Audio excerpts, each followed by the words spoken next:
gozo. Este es el lugar de tu alabanza, Señor. Nos hemos reunido para declararte a ti, Jesús. Bueno es alabaros, Señor, tu nombre, darte gloria, honra y honor. Por siempre bueno es alabarte, Jesús, y gozarme en tu poder. Bueno es alabaros, Señor, tu nombre, darte gloria, honra y honor. Por siempre bueno es alabarte, Jesús, y gozarme en tu poder, porque grande eres tú, grandes son tus obras, porque grande eres tú, grande es tu amor, grande es tu gloria, porque grande eres tú, grandes son tus obras, porque grande eres tú, grande es tu amor, grande es tu gloria. Vamos. Bueno es alabaros, Señor, hombre, darte gloria, honra y honor. Siempre bueno es alabarte, Jesús, y gozarme en tu poder. Bueno es alabaros, Señor, hombre, darte gloria, honra y honor. Siempre bueno es alabarte, Jesús, y gozarme en tu poder, porque grande eres tú, grandes son tus obras, porque grande eres tú, grande es tu amor, grande es tu gloria, porque grande eres tú, grandes son tus obras, porque grande eres tú, grande es tu amor, grande es tu gloria.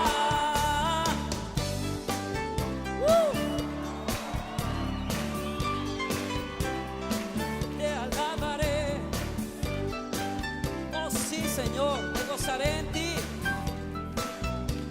Porque grande eres tú, grandes son tus obras, porque grande eres tú, grande es tu amor, grande es tu gloria, porque grande eres tú,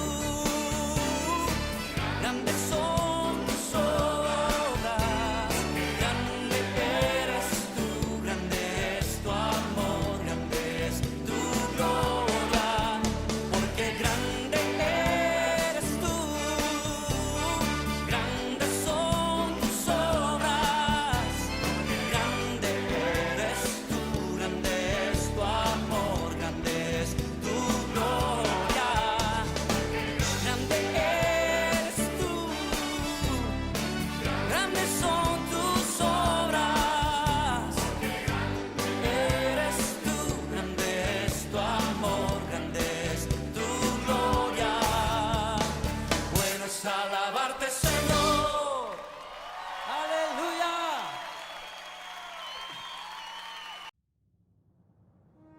Este no es solamente un día más, es un día que se aparta para pensarlo mejor. Cuando todo parece oscuro y sin propósito en medio de la pandemia mundial y otros problemas, nos reunimos virtualmente para oír del amor de Dios. En este medio de comunicación oiremos su palabra y nos renovaremos en fe y la bendición celestial. Le invitamos a hacer de esto una visita al templo virtual. Adoramos tu santísimo nombre, bendito Dios, y nos presentamos para enseñar la palabra de hoy día, que nos tiene algo tan especial para compartir con todos aquellos que estén en la sintonía. Te damos gracias desde ya, Señor, por lo que nos vas a dar. En el nombre de Jesús. Amén. El domingo pasado estuvieron predicando por el capítulo 16 de Mateo. El hermano Luciano se encargó de ello. De ahí recuerdo algo tan importante y extraordinario que que nos pareció tan raro, ¿no? Pedro jamás imaginó palabras tan enérgicas y tan duras que le dijo el Señor. Porque Pedro le decía, no vayas a Jerusalén, te puede pasar algo allá. Y el Señor le dijo, quítate delante de mí, Satanás, porque me tropiezo, porque pones la mira en las cosas de Dios, porque no pones la mira en las cosas de Dios, sino que en las de los hombres. Eso está en Mateo 16, 23. Y agregó el Señor allí que no hay provecho de ganar el mundo y perder el alma, porque el Hijo del Hombre vendrá en la gloria de su Padre con sus ángeles y pagará a cada uno según sus obras. Bueno, eso es algo de lo que quería compartirles de lo anterior, porque hoy día nos toca predicar sobre el capítulo 17 de Mateo, que nos tiene maravillosas escenas espirituales. Es lo más extraordinario que tuvieron en su vida 3 de sus discípulos, aquellos que invitó al Señor Jesús a una reunión inimaginable que ninguno de ellos sabía que iba a suceder. Vamos a comenzar leyendo los primeros 2 versículos entonces de Mateo capítulo 17. Les pido que busquen sus Biblias, los vayan teniendo en la mano y vamos a ir compartiendo la palabra de Dios en esta invitación a una reunión maravillosa. Mateo 17, 1 y 2 primeramente. 6 días después, Jesús tomó a Pedro, a Jacobo y a Juan su hermano y lo llevó aparte a un monte alto y se transfiguró delante de ellos y resplandeció su rostro como el sol y sus vestidos se hicieron blancos como la luz. Amén. Nadie podía imaginar lo que iba a pasar con ellos. Pedro, Jacobo y Juan, imagínense ustedes, no tenían idea de lo que iba a suceder, pero por algo muy especial fueron invitados. Sabemos que Juan y Jacobo eran hermanos y Pedro también estaba, y esos 3 entonces fueron invitados por el Señor. Un trío que siempre estaba muy cerca del Señor, acompañándolo fielmente y siguiéndolo día a día. Y ellos 3 tuvieron el mayor privilegio de su vida, haber comparecido a un encuentro de gloria que ninguna otra persona pudo tener en ese primer siglo. Los creyentes en Cristo de los siglos posteriores hemos llegado en algún momento a estados especiales espiritualmente, de sentir esa presencia maravillosa de Cristo en forma espiritual, de sentirnos acariciados y fortalecidos en gracia, en misericordia y el amor de Él. Son momentos bellos que anhelamos seguir teniendo, bajo la santa voluntad de nuestro Dios y Señor. La diferencia de ese encuentro de Jesús con Pedro, Juan y Jacobo es única por la presencia de profetas de siglos anteriores. Imagínense, profetas que habían muerto hacía mucho tiempo, siervos consagrados que tienen una gran relevancia espiritual, y tanto Moisés como Elías, que eran los que estamos citando, representan la mejor expresión de la magnificencia espiritual humana. Escasa es nuestra calidad espiritual comparada con estos varones de Dios que nadie vio en sus restos mortales.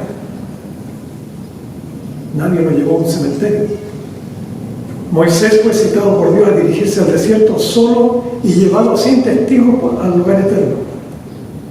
Y Elías fue llevado a los cielos en un carro de fuego que a lo lejos pudo ver Eliseo, el profeta que tomó el lugar de Elías y que lo vio arrebatado por los ángeles hacia el cielo.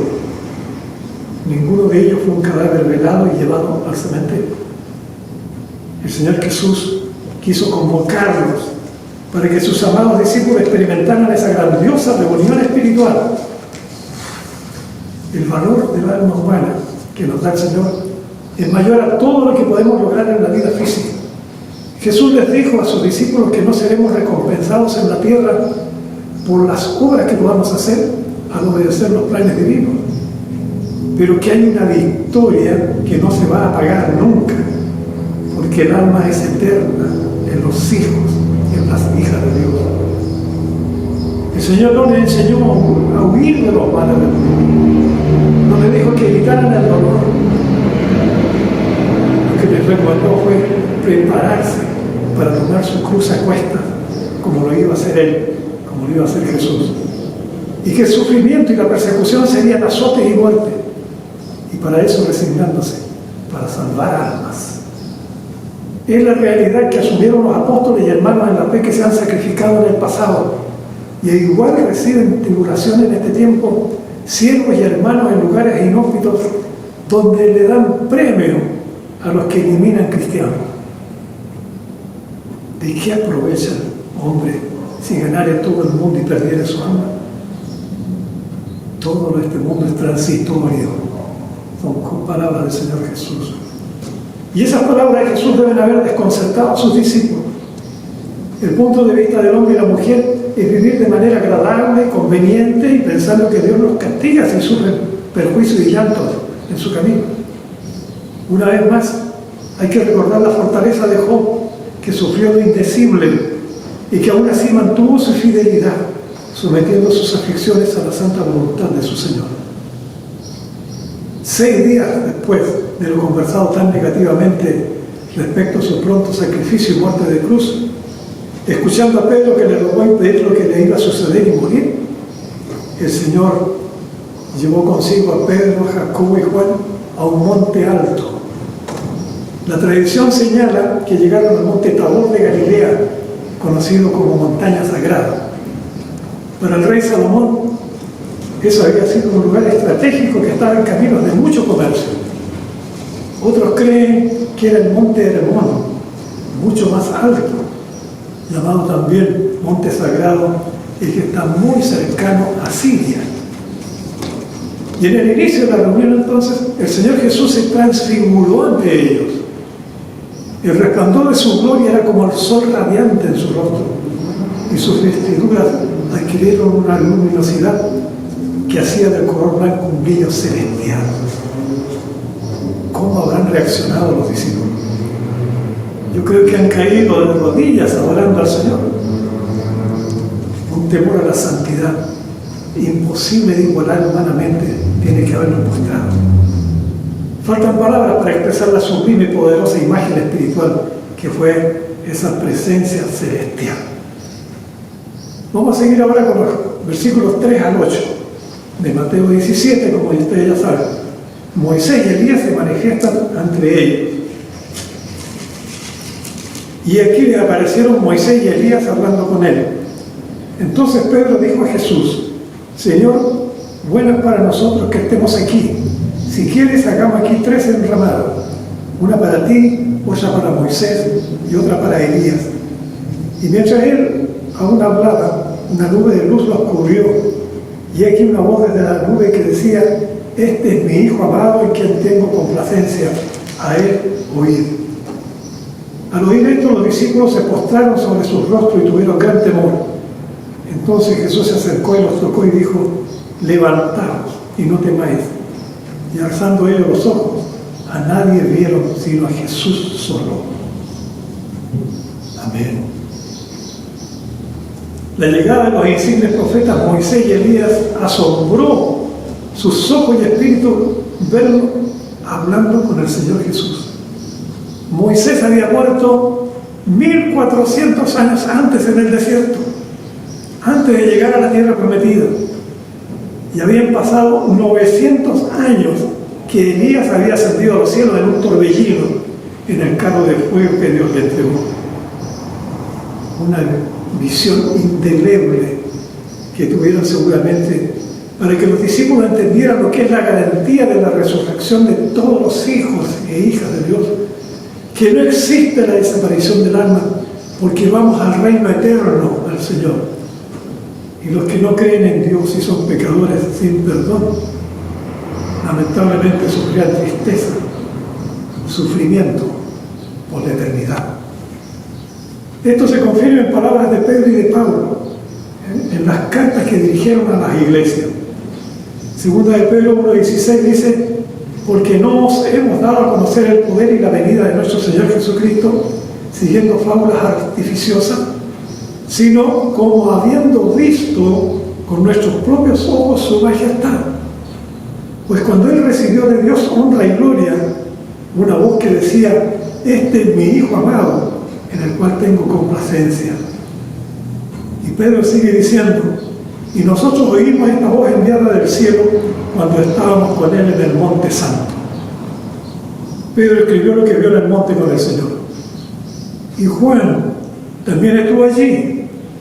Y Juan también escribe algo en el Evangelio de Juan, capítulo 1, 14. Palabras de gracia y honra de lo que vio él allí en el monte. Y allí dice, y aquí el Verbo fue hecho carne, y habitó entre nosotros, y vimos su gloria, gloria como el unigénito del Padre, lleno de gracia y de verdad. Juan lo manifiesta porque estuvo allí, en esa reunión tan extraordinaria.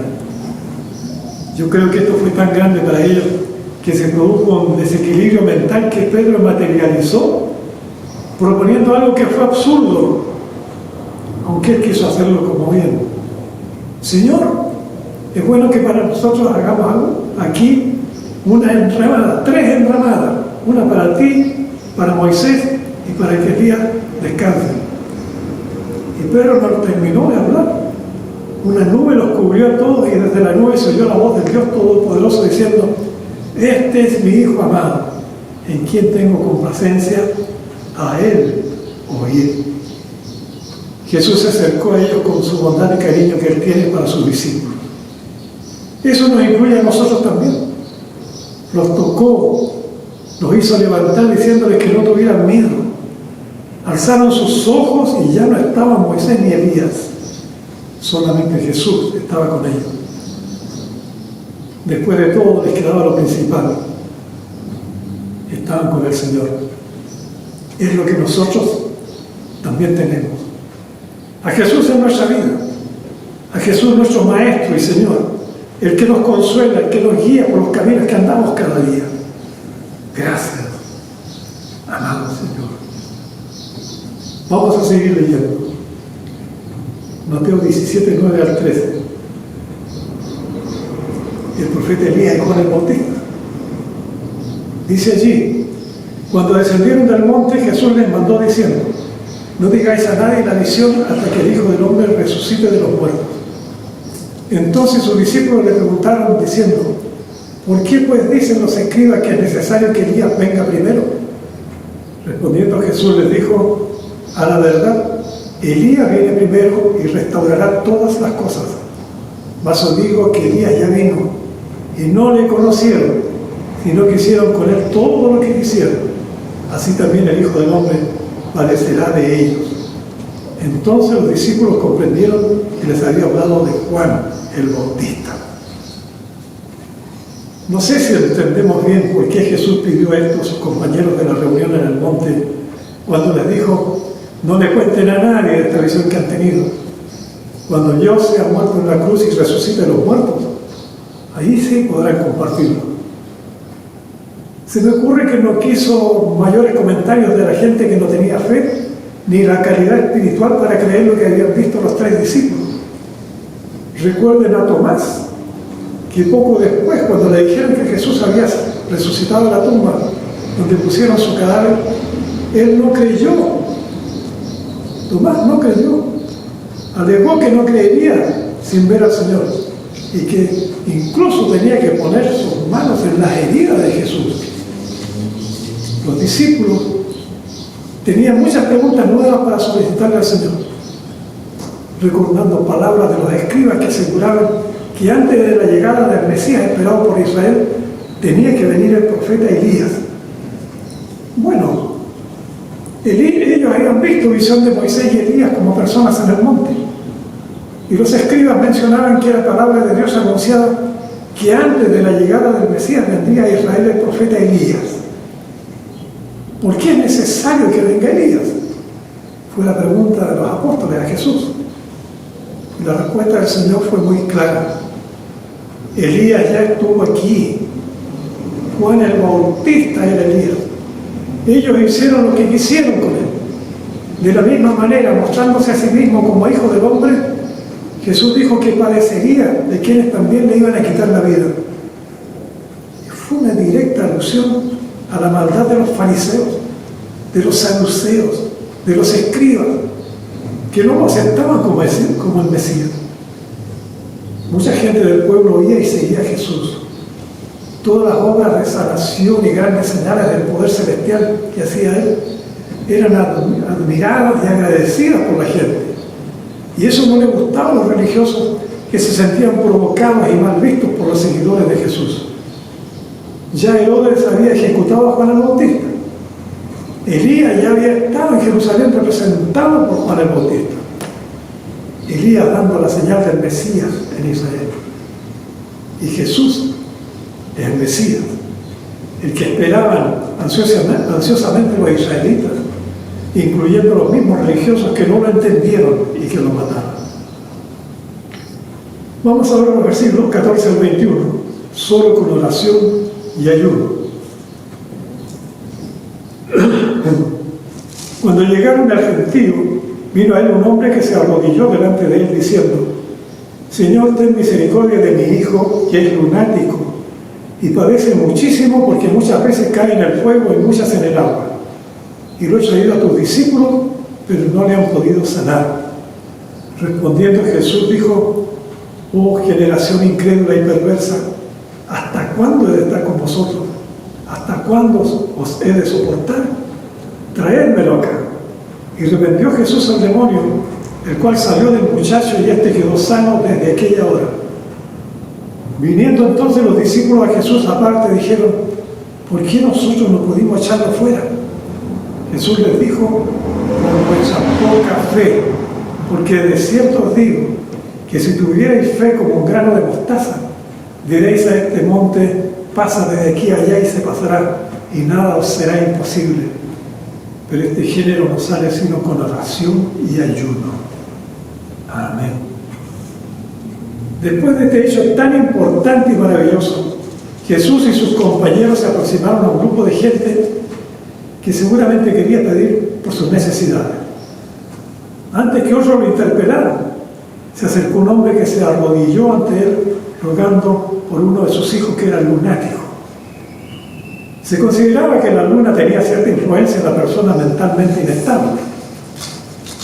El Imperio Romano tenía casos, según lo que ella decía la gente, casos de conductas demenciales, cambios bruscos de carácter, pensamientos variables de un extremo a otro, llegando incluso a la locura transitoria en retorno a la realidad.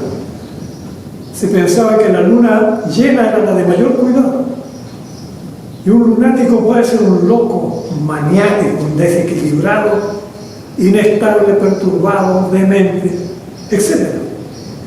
El padre del muchacho dijo que lo traía porque padecía mucho. Se caía en el fuego, otras veces al agua. Y lo último que expresó es que lo había llevado a los discípulos, pero que estos no lo habían podido sanar. Y esas palabras molestaron a Jesús. Yo pienso que los discípulos estaban aprendiendo, ayudaban para orar, buscar sanidad, tenían en algún momento algunas cosas buenas. Pero la molestia de Jesús lo hizo reprender a sus discípulos y los trató de generación incrédula y perversa. ¿Hasta cuándo voy a estar con ustedes? ¿Hasta cuándo los tengo que soportar? Tráiganlo acá. Yo personalmente no hubiera querido estar en ese lugar. Ver ese enojo con los que incluso lo habían acompañado al monte. Era el Señor el que reprendía, el que les había enseñado el cómo y el porqué del ministerio. Jesús tomó al joven y reprendió al demonio que atacaba su vida, lo echó fuera, lo sanó totalmente a ese ex lunático. Fue otra de las tantas intervenciones sobrenaturales que hizo el Señor. Otra vida rescatada de la odiosa maldad del diablo. Los discípulos quedaron heridos. Le pidieron apartarse de la gente para conversar sobre lo que no habían podido hacer ellos. Lo cual significa que a veces habían tenido buenos resultados. Y le preguntaron: bueno, ¿por qué no pudimos nosotros echarlo fuera? La respuesta para los discípulos fue: para ellos y también es para nosotros, hermanos queridos. Es para todo hijo de Dios que sirve en el ámbito cristiano, porque es enseñanza primaria, básica, que recibimos para superar las situaciones que afectan a la hermandad y a la gente en forma general. es un asunto de fe escasa, de poca oración. Si tuvieran fe como un granito de mostaza, o sea, algo que no es tan lejano, que lo pueden tener, una pequeña fe consolidada con oración y ayuno que se puede convertir en poderosos resultados. Jesús dice que hasta podemos mover un monte porque nada es imposible para Dios. Y claro, no vamos a andar pidiendo que mueva un monte de un lado a otro, porque es un ejemplo respecto a cosas costosas y difíciles de obtener o de salvar. Las enfermedades suelen ser las más recurrentes en nuestras oraciones, pero hay tantas que nos afectan a nosotros y también a otras personas que están en problemas graves. La Iglesia se hace responsable de interceder ante el Señor en diversos casos que se nos solicitan y que con fervor los incluimos en el clamor de nuestro buen Señor y Dios. Nos quedan los versículos 22 al 27. Anuncio mortal e impuesto que vamos a mencionar luego enseguida. Cuando llegaron a Capernaum, desde el versículo 22, estando ellos en Galilea, Jesús les dijo: el Hijo del Hombre será entregado en manos de hombres y le matarán, mas al tercer día resucitará. Y ellos se entristecieron en gran manera. Cuando llegaron a Capernaum, vinieron a Pedro los que cobraban las 2 dracmas y le dijeron: ¿vuestro maestro no paga las 2 dracmas? Él dijo: sí. Y al entrar él en casa, Jesús le habló primero diciendo: ¿qué te parece, Simón? ¿Los reyes de la tierra, de quienes cobran los tributos o los impuestos? ¿De sus hijos o de los extraños? Pedro le respondió: de los extraños. Jesús le dijo: luego los hijos están exentos. Sin embargo, para no ofenderles, ve al mar y échalo al suelo, y el primer pez que saques, tómalo. Y al abrirle la boca, hallarás un estatero, tómalo y dáselo por mí y por ti. Amén. Son 2 temas diferentes. Los versículos 22 y 23 indican que el Señor y sus discípulos estaban en Galilea, y Él le volvió a informar que muy pronto iba a ser apresado por los judíos y que los romanos le quitarían la vida, pero al tercer día se iba a levantar resucitado. La tristeza del grupo fue general. Tal vez entendían que le daría muerte, pero la seguridad de la resurrección no fue una certeza para ellos. Nuevamente era asunto de fe, de creer en lo que le estaba diciendo. Y ya sabemos que se cumplió lo anunciado por el Señor. Lo asesinaron de manera alegre, con sufrimiento muy terrible, clavado en la cruz.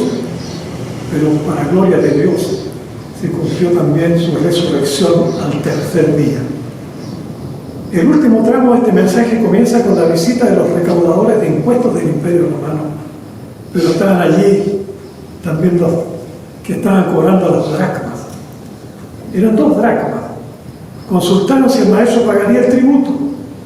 Y él contestó que sí, que lo haría. Le compartió a Pedro que los reyes de la tierra cobran impuestos a los extraños, pero que los hijos están exentos. Los romanos cobraban duros impuestos a la gente de Israel, pero lo que le cobraban a Jesús y discípulos en este caso era para sostener el templo. Una dracma equivalía al trabajo de un día de jornada. Era una moneda de plata del mismo valor que un denario romano. El impuesto que se pagaba al templo judío eran 2 dracmas, y el estantero, moneda griega, valía lo mismo, 4 dracmas. Jesús dijo que ellos no estaban obligados a pagar esa contribución judía porque Él es más grande que el templo, pero que no se iba a eximir de hacerlo, porque era un tributo para la casa del Padre. Y el valor del estantero sirvió para pagar el impuesto de Jesús y de Pedro, porque eran justamente 2 dracmas cada uno. Y salió de la boca del pez que pescó Pedro. Lo sustancial de hoy en esta palabra es la transfiguración de Jesucristo en compañía de Moisés y Elías.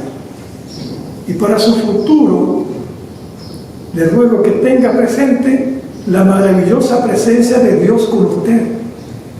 Como hijo de Dios, en la reunión más bella y valiosa que tendremos cuando lleguemos a su reino. Preparémonos para ese momento. No descuidemos orar y dar gloria al Rey de Reyes y Señor de Señores. Jesús nos sigue bendiciendo y nosotros tenemos que seguir amándolo, sirviendo en su iglesia y también en nuestro hogar. El Señor les bendiga a cada uno de ustedes. Le invito a tener una oración. Todopoderoso Dios, damos gracias por tu palabra. Agradecemos las cosas que hemos podido rescatar para nuestra propia vida espiritual. Y en este instante oramos por las circunstancias que estamos viviendo en la actualidad. Oramos por nuestro país, Señor. Estamos haciéndolo ya todos los días. Estamos preocupados por las cosas que vienen. Por eso, Señor, rogamos por esta elección presidencial que se va a hacer el próximo domingo 21. Dios nos fortalezca con la fe que ponemos en Él, en la gracia de Él. Todo esto delante de los hombres. Ayúdanos, Señor, para que en el país fluya la paz, para que haya ese mover poderoso de tu Santo Espíritu guiando a las personas hacia tus caminos, para que la gente se acerque a los templos y ahora que ya están abriéndose, para que podamos de esa manera, oh Dios, ir entregando la palabra a personas que necesitan de lo que tú, Señor, quieres darnos. En este momento, mi Dios, rogamos por todas estas causas, por todas estas situaciones. Rogamos por cada uno de los que están en dolor de enfermedades. Hay muchos hermanos que están en este momento en problemas serios, algunos en el hospital, otros en sus hogares postrados. En el nombre de Jesús oramos, oh Dios, que puedan tener sanidad, que puedan levantarse, que puedan llegar al templo también en algún momento. Los ponemos en tus manos. Y toda necesidad que haya en la familia, toda situación que sea necesaria, Dios mío, ellos puedan resolverla buscando primeramente la oración en ti, para que tú, Señor, te glorifiques a través de todo lo que nos sucede en esta vida. Alabamos tu glorioso nombre. Le damos gracias por todo lo que nos da. En el nombre de Cristo, nuestro amado Salvador. Amén. El Señor les bendiga.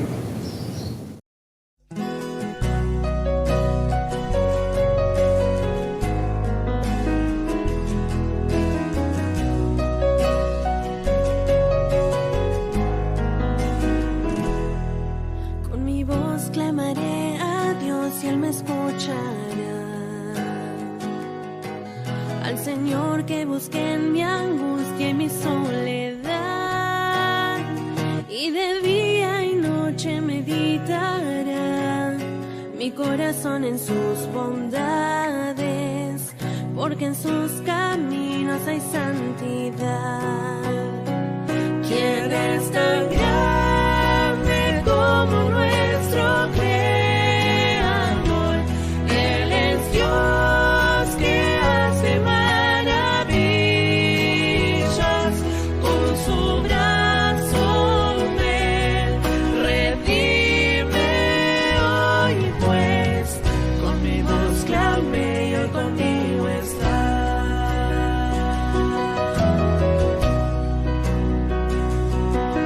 Que miraron las aguas y sintieron temor, los abismos temblaron al escuchar tu voz, y tu luz al mundo iluminó, y conocieron tus bondades, demostrando que eres por siempre Dios. ¿Quién es tan grande como nuestro Creador? Él es Dios que hace maravillas, con su brazo me redime hoy, pues con mi voz clamé y hoy conmigo está. ¿Quién es